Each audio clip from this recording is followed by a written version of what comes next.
Hello, in this video we'll discuss relative frequency distribution.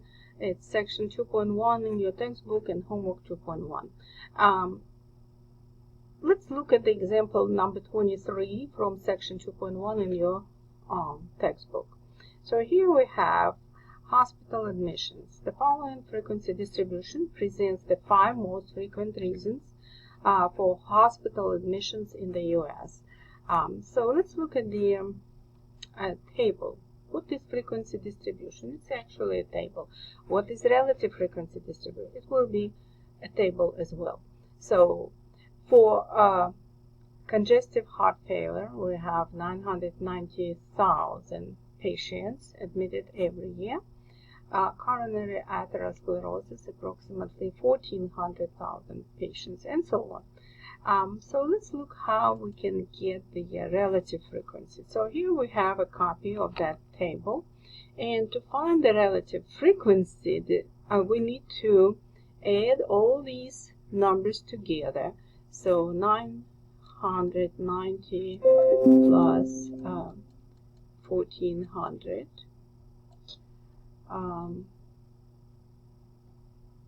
plus 744, and so on.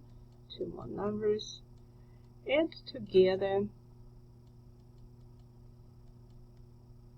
The sum is 8,134.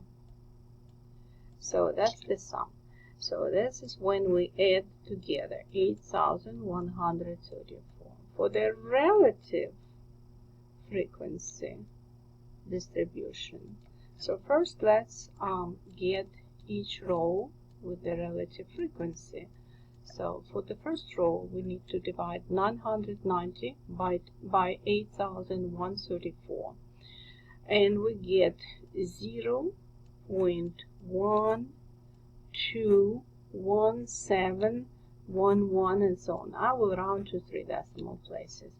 For the second row we will divide 1,400 by 8,134, and we get 0.172.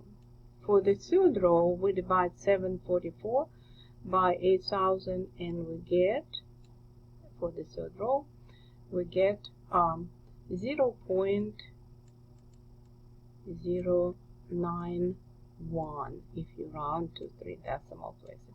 You continue with the other two rows, and the idea is, as you guessed already, that the sum of all relative frequencies here will be 1. It's actually kind of a percentage. If you convert into percent, it will be 12.2% of all patients who were admitted to the hospitals had congestive heart failure, 17.2% with the coronary atherosclerosis, 9.1% with heart attack, and so on. So I hope it was helpful, and if you have questions, feel free to ask. Thank you for your time.